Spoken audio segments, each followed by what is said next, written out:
Do you become angry and irritable when quitting smoking and you hate that?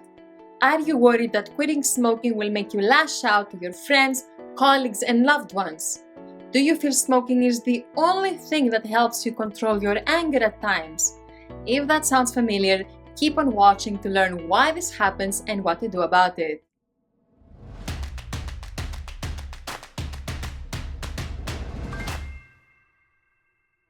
Hi, this is Nasya Davos, and in this video, you'll learn why you feel on edge and angry and irritated after quitting smoking and 3 ways to cope with this. So many people feel irritable after quitting smoking and they blame quitting smoking for it or think quitting smoking changed them, and this is a preview of their future self. Or maybe you quit in the past and lashed out to your loved ones and you don't want this to happen again, and it doesn't have to happen again. Now, before we get started, subscribe to this channel and hit the bell button so you can get notified when we share more videos like this.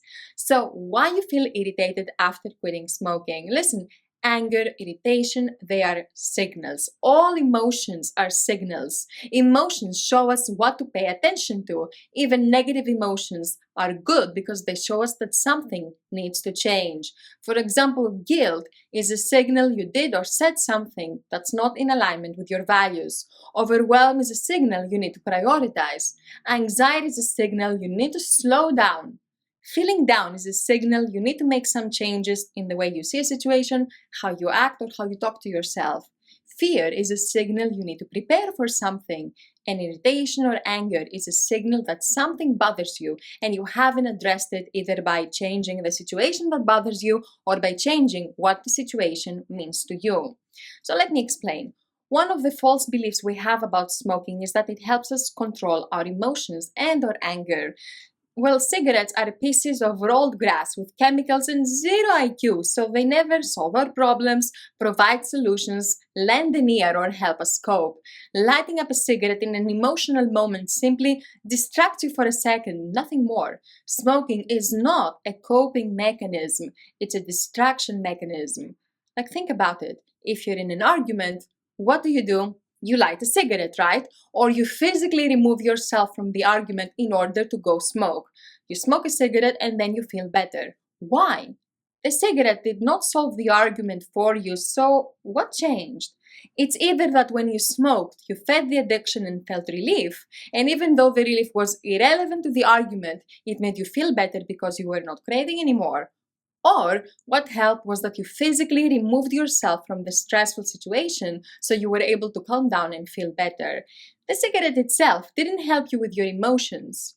And if taking a moment to yourself or removing yourself from an aggravating situation helps you, then why not just do that without lighting up? Let me give you another example I give to our members. So, most of us have pet peeves, right?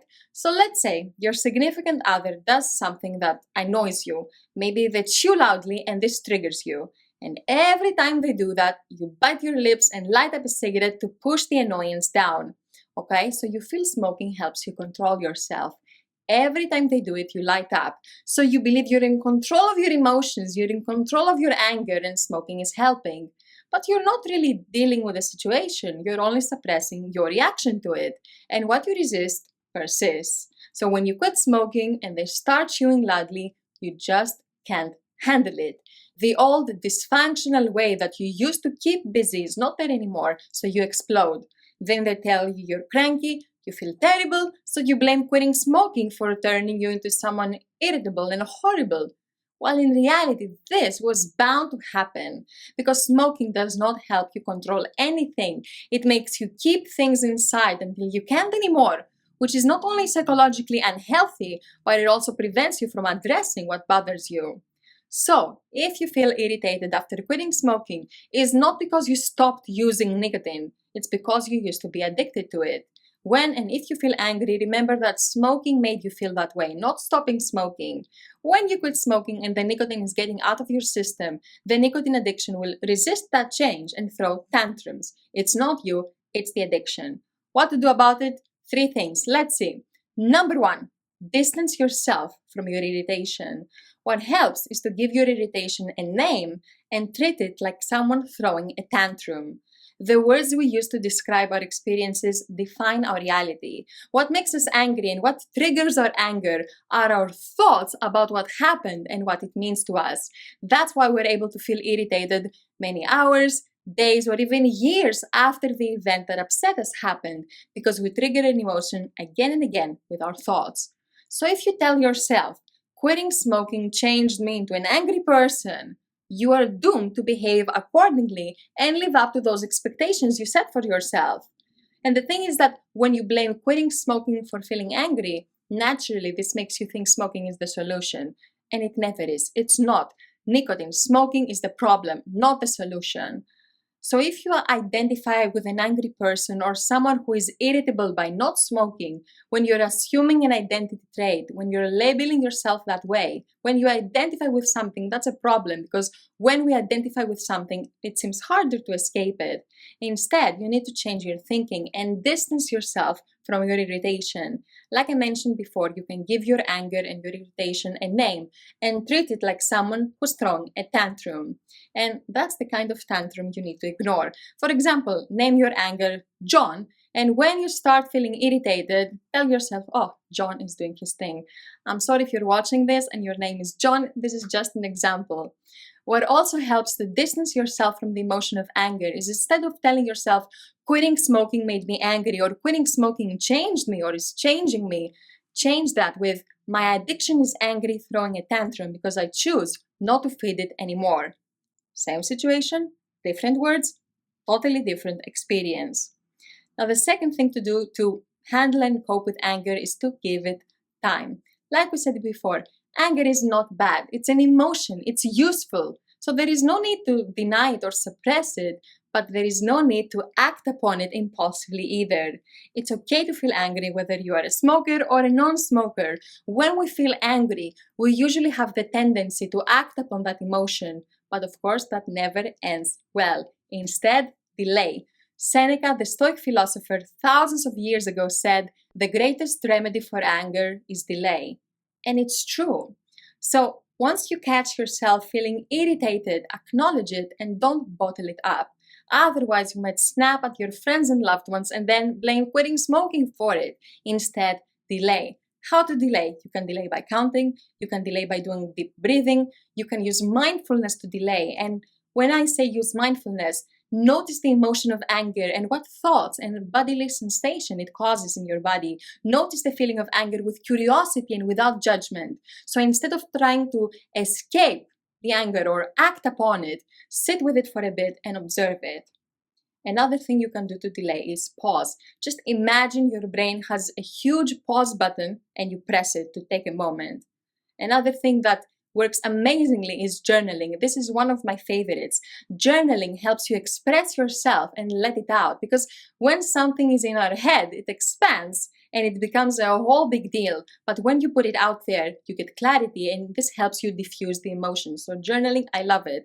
I have another video on how to manage emotions. And here's the thing about angry. When we are angry and we lash out, we react. But we're not responding to the event that happened. We're responding to the meaning we give to that event. We're responding to the meaning we give to what happened. We say, oh, this means I'm not valued, or they don't listen to me, or they don't care about me. We take things personally. So instead of acting upon that assumption, delay and give yourself some space and reflect on this. Is this about me? What else could this mean?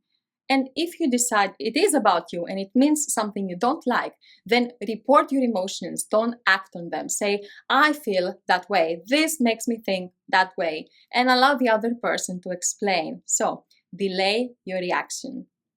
Number 3, keep your blood sugar level steady. So, here's the thing.